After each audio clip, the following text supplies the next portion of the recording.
இந்த நாளுக்கான கர்த்தருடைய வார்த்தை சங்கீதம் 118 அதிகாரம் 8 வசனம். மனுஷனை நம்புவதை பார்க்கிலும் கர்த்தர் பேரில் பற்றுதலாயிருப்பதே நலம் என்று தாவீது சொல்லுவார். அவருடைய அனுபவத்திலிருந்து சொல்லுவார். நமக்கும் நம்முடைய அனுபவத்தில் நம்ம நிறைய நேரங்களில் நினைச்சிருக்கிறோம், உணர்ந்திருக்கிறோம். மனுஷனை நம்புவதை பார்க்கிலும் கர்த்தர் பேரில் பற்றுதலாயிருப்பதே நலம். மனுஷன் நாசியிலே சுவாசமுள்ள மனுஷனை நம்புவதை விட்டுவிடுங்கள், எண்ணப்படுவதற்கு அவனை மாத்திரம் அப்படின்னு வசனம் இருக்குது. இப்போனா நம்ம எல்லாரும் மனுஷர்கள் தான். சிலர்கள் நமக்கு சில காரியங்களை நம்ம செய்யணும் அப்படிங்கிற ஆசையெல்லாம் இருக்கும், ஆனால் செய்ய முடியாத சூழ்நிலை ஏற்பட்டுரும். அப்போ அவங்க நம்மளை ஒருவேளை நம்பியிருக்கலாம், அந்த காரியத்தை அவங்க செஞ்சு தருவாங்கன்னுட்டு. ஆனால் நமக்கு செய்ய முடியாத சூழ்நிலையில் செய்ய முடியாமல் போயிருக்கலாம். இதுதான் மனுஷனுடைய தன்மை. கர்த்தர் எல்லாவற்றுக்கும் மேலானவர். மனுஷனை நம்புவதை பார்க்கிலும் கர்த்தர் பேரில் பற்றுதலாக இருப்பதே நலம். இப்போ நம்முடைய நம்பிக்கை அவர் மேலே வைக்கணும். நாம் நம்புகிறது எதை நம்புகிறோம், யாரை நம்புகிறோம்? நீ எகிப்தியா நம்புகிறாய், நாணல் கோலையா நம்புகிறாய், புல்லையா நம்புகிறாய் அப்படின்னு ஆண்டு சொல்லுவார். மனிதன் புல்லை போல நாணலை போன்று உள்ளவன். அவனால் எதுவுமே செய்ய முடியாது. ஆனால் கர்த்தரோ எல்லாவற்றுக்கும் மேற்பட்டவர், அநாதி தேவன். அவர் எல்லாவற்றுக்கும் எல்லாமானவர். அவர் நினைத்தால் எல்லாவற்றையும் செய்ய முடியும். அவர் சொல்ல ஆகும், அவர் கட்டளையிட நிற்கும்.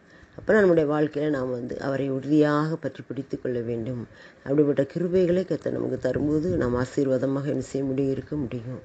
அவர் மனுஷனை நம்புவதை பார்க்கிறோம். மனுஷன் மேல் நம்ம நம்பிக்கையை வைக்கவே கூடாது. வைக்கலாம், ஆனால் அதுக்காக முழுமையாக நம்ம என்ன செய்யக்கூடாது. நமக்காக அவங்க செய்வாங்க, நமக்காக இவங்க பண்ணுவாங்க அப்படின்னு ஓரளவு நம்ம நம்பிக்கை வைக்கலாம். கர்த்தரை மாதிரி நாம் மனிதன் நம்ப முடியாது. ஏன்னா அவங்களுடைய சூழ்நிலை சில நேரம் நம்மளை விட்டு விட வேண்டிய சூழ்நிலைகள் வரும். இப்போ அப்படிப்பட்ட நேரத்தில் நாம் நம்ப வேண்டியது கர்த்தரை. நம்முடைய ஒவ்வொரு காரியங்களிலும் நாம் கர்த்தர் மேலே நம்பிக்கை வைக்கணும். முதலாவது என்னுடைய ராஜ்யத்தை அவருடைய நீதியும் தேடுங்கள், அப்பொழுது இவைகளெல்லாம் உங்களுக்கு கூட கொடுக்கப்படும் அப்படின்னு சொல்லியிருக்கலாம். அந்த மாதிரி நாம் அவருடைய திட்டத்துக்கு நம்ம கொடுக்கும்போது அவர் எல்லாவற்றிலும் அவருடைய திட்டத்தை நிறைவேற்றுவார், நம்முடைய விருப்பத்தை நிறைவேற்றுவார். அப்படிப்பட்ட ஒரு தேவன் நம்முடைய தேவன். அதனால தான் தாவீது உணர்வுபூர்வமாக சொல்லுவார், மனுஷனை நம்புவதை பார்க்கிலும் கர்த்தர் பேரில் பற்றுதலாக இருப்பதே நலம். அதான் உங்களுக்கு நன்மை, அதான் நல்லது அப்படிம்பாரு. கர்த்தர் பேரில் பற்று வைங்க, மனுஷனை நம்பாதீங்க.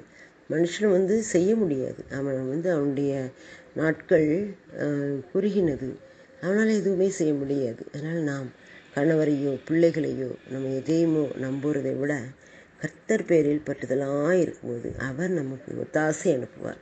எனக்கு ஒத்தாசை வரும் பர்வதங்களுக்கு நேராக என் கண்களை ஏறெடுக்கிறேன் அப்படின்னு சொல்லுவார்ல. வானத்தையும் பூமியும் படைத்த கர்த்தரிடத்துலேருந்து எனக்கு ஒத்தாசை வரும்.